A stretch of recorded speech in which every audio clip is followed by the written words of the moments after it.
المصائب التي يكفر اللہ بها الخطایا فی الدنیا، مومن کو دنیا میں جو بھی تکلیف پہنچتی ہے، جو بھی مصیبت ملتی ہے، اس مصیبت کی وجہ سے اللہ تعالیٰ گناہوں کو معاف فرما دیتے ہیں۔ بخاری شریف کی روایت ہے، ما یصیب المؤمن من وصب ولا نصب ولا ہم ولا حزن الا کفر اللہ بها من خطایاہ، کہ انسان کو اس دنیا میں جو مصیبت ملتی ہے، جو تھکاوٹ ہو جاتی ہے، جو غم ملتا ہے، جو پریشانی ملتی ہے، اللہ تعالیٰ ہر چیز کے بدلے اس کے گناہ کو معاف کر دیتے ہیں۔ عائشہ صدیقہ رضی اللہ تعالیٰ عنہ بیٹھی ہوئی تھی، چراغ جل رہا تھا، ہوا کا جھونکا آیا اور چراغ بجھ گیا۔ نبی اسلام نے فرمایا انا للہ و انا الیہ راجعون۔ عائشہ رضی اللہ عنہ بڑی حیران ہوئی کہ اللہ کے حبیب صلی اللہ علیہ وسلم چراغ کے بجھنے پر آپ نے یہ پڑھا؟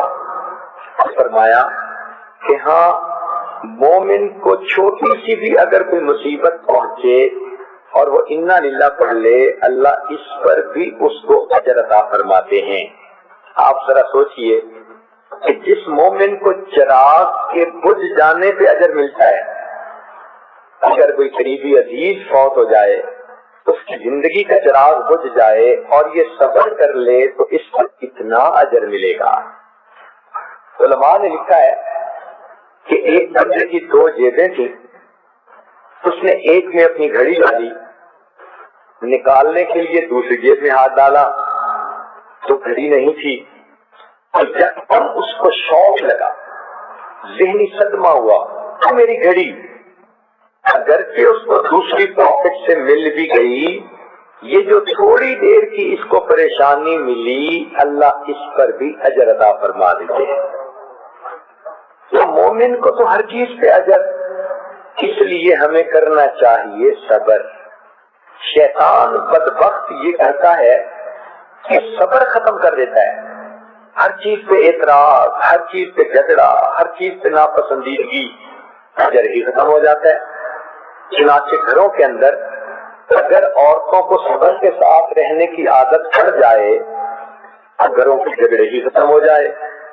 کتنی عورتیں ہیں جن کو خامدوں نے مصیبت میں ڈال رکھا ہوتا ہے، کتنی مرد ہیں جن کو بیویوں نے مصیبت میں ڈال رکھا ہوتا ہے، کتنی بہویں ہیں جن کو ساس نے جو ہے جینا حرام کر رکھا ہوتا ہے، کئی ساسیں ہیں کہ بہو نے اس کا جینا حرام کیا ہوتا ہے۔ تو عجیب و غریب حالات ہوتے ہیں۔ بہرحال جس نے بھی جس کو پریشان کیا ہو، اگر اگلا بندہ صبر کے ساتھ رہے تو اس کے گناہ معاف ہوں گے۔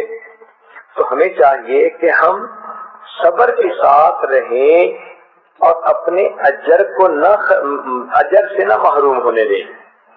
بے صبری سے مصیبت تو ختم نہیں ہوتی، مصیبت سے ملنے والا اجر چلا جاتا ہے۔ کیسی کیسی عورتیں صبر والی تھیں، ایک واقعہ سن لیجیے۔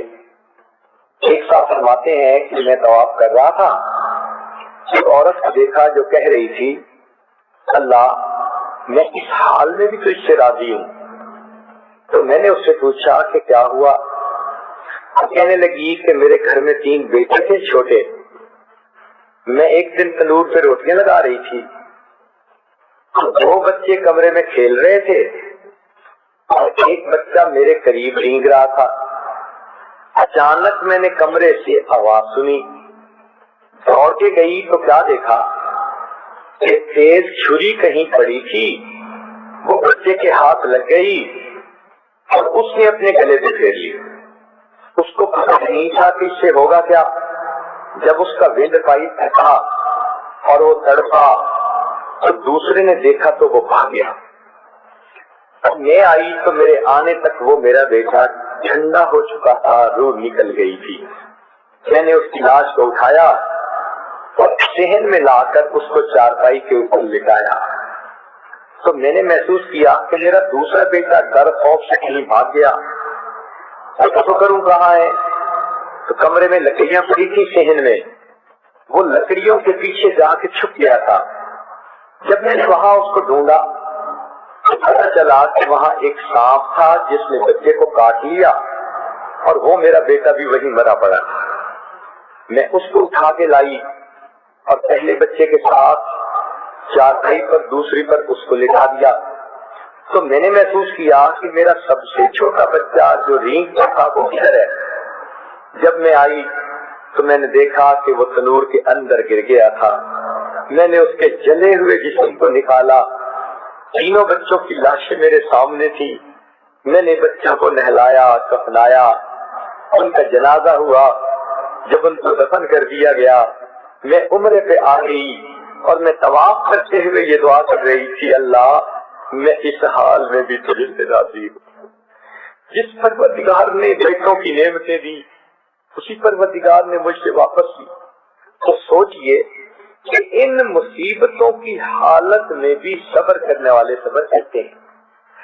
حدیث مبارکہ ہے, نبی اسلام نے ارشاد فرمایا, میں قیامت کے دن جب جنت میں جانے لگوں گا ایک عورت ہوگی وہ میرے ساتھ ساتھ جنت میں داخل ہوگی. یوں لگے گا کہ جیسے یہ مجھ سے بھی پہلے داخل ہونا چاہتی ہے.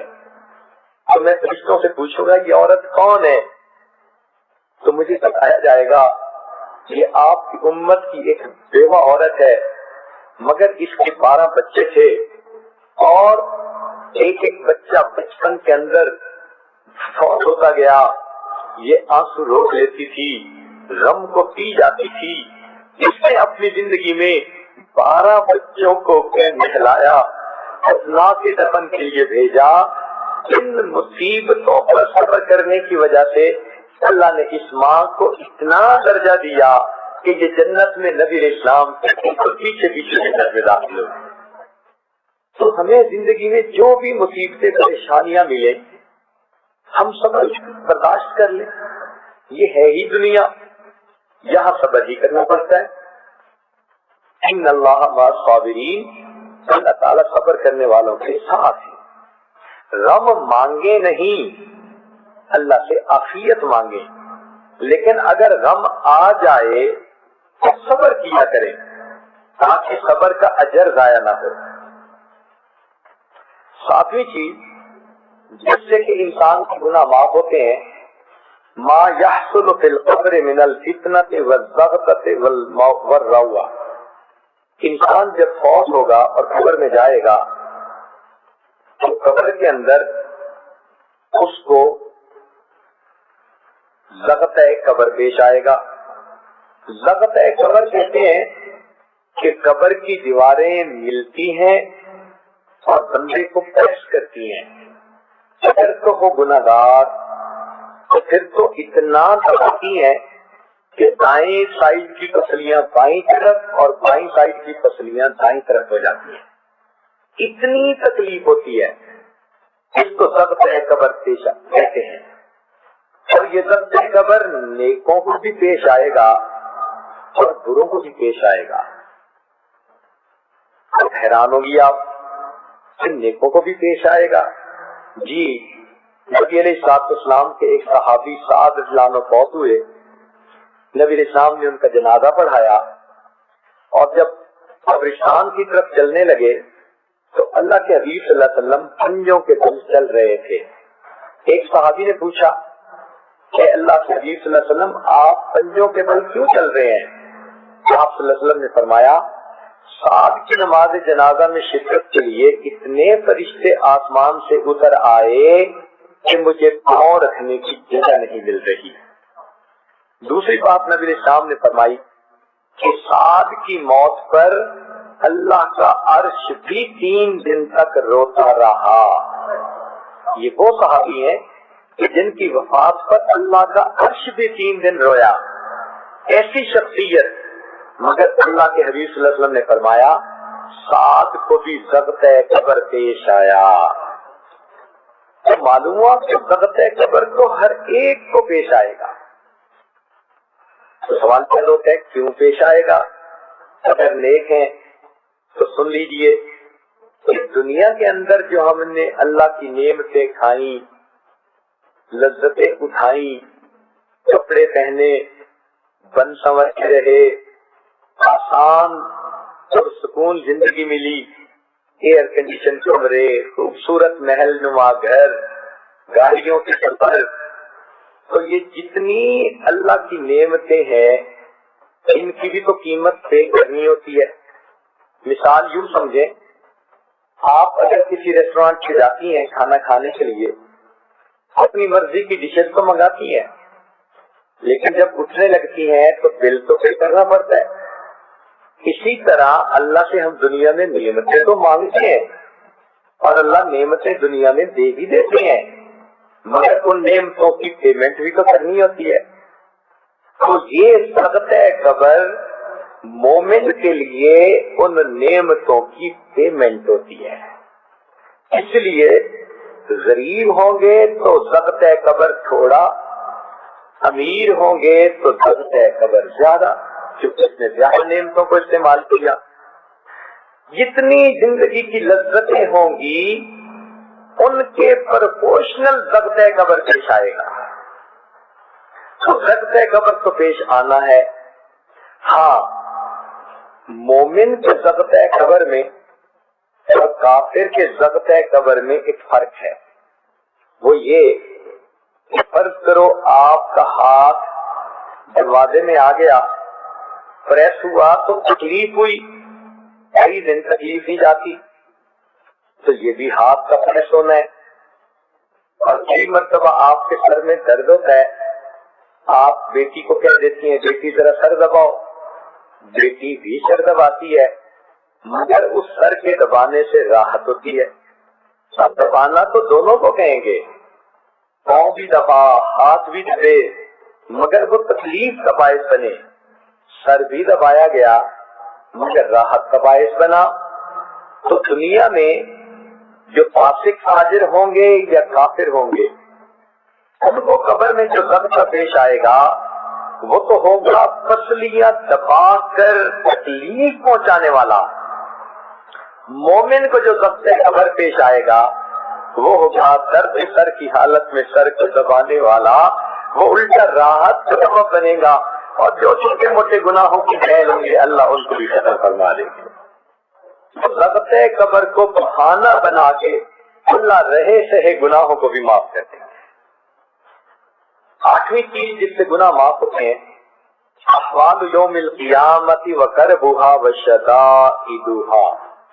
فرمایا قیامت کے دن جب انسان اللہ کے سامنے کھڑے ہوں گے تو اس وقت بہت زیادہ خوف کی کنڈیشن ہوگی، انجلابی نفس نفسی پکارتے ہوں گے، اور لوگ بھی اس وقت پریشان ہوں گے۔ ہر انسان اپنے گناہوں کے بقدر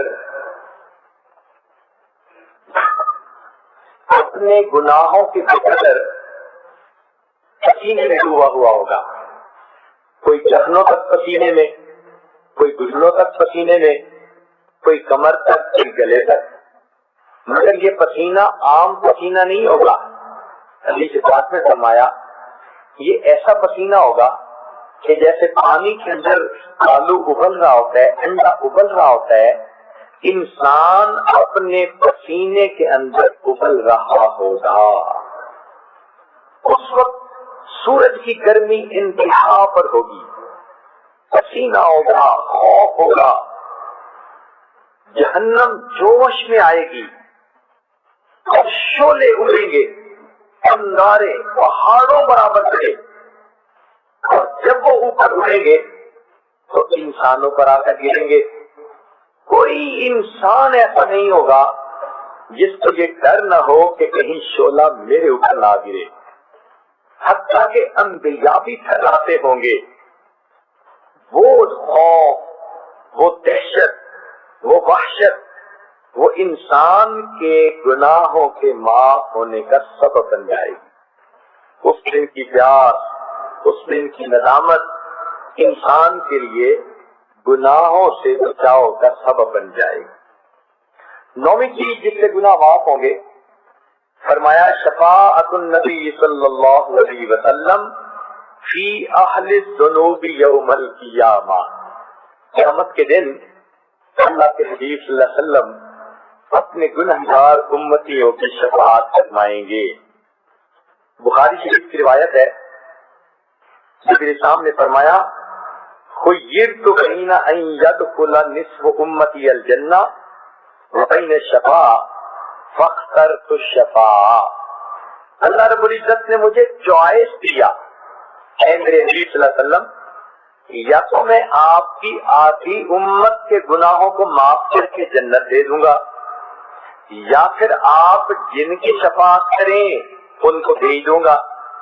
نبی صاحب نے فرمایا فاخترت الشفاء، میں نے شفاعت کو پسند کر لیا، میری شفاعت سے آدھی سے زیادہ امت جو گناہگار لوگ ہوں گے اللہ ان کو جنت عطا فرما دے. اللہ اکبر کبیرہ. نبی علیہ السلام نے ارشاد فرمایا ہر نبی کو اللہ تعالیٰ نے ایک ایسی دعا مانگنے کا اختیار دیا کہ جیسی دعا مانگیں گے منو ان قبول کر لی جائے گی. تو سب انبیاء نے دعائیں مانگی. ایک صحابی نے پوچھا اے اللہ کے حبیب صلی اللہ علیہ وسلم، آپ کو بھی اختیار ملا؟ نبی علیہ السلام نے فرمایا ہاں، مجھے بھی اللہ تعالیٰ نے اختیار دیا، مگر میں نے دعا مانگی نہیں، میں نے اس کو ذخیرہ بنا لیا. قیامت کے دن جب میری امت کا حساب ہو رہا ہوگا اس وقت میں وہ دعا مانگوں گا، اور اس وقت تک جنت میں نہیں جاؤں گا جب تک میرا آخری امتی بھی جنت میں نہیں داخل ہو جائے گا. اللہ اکبر کبیرہ.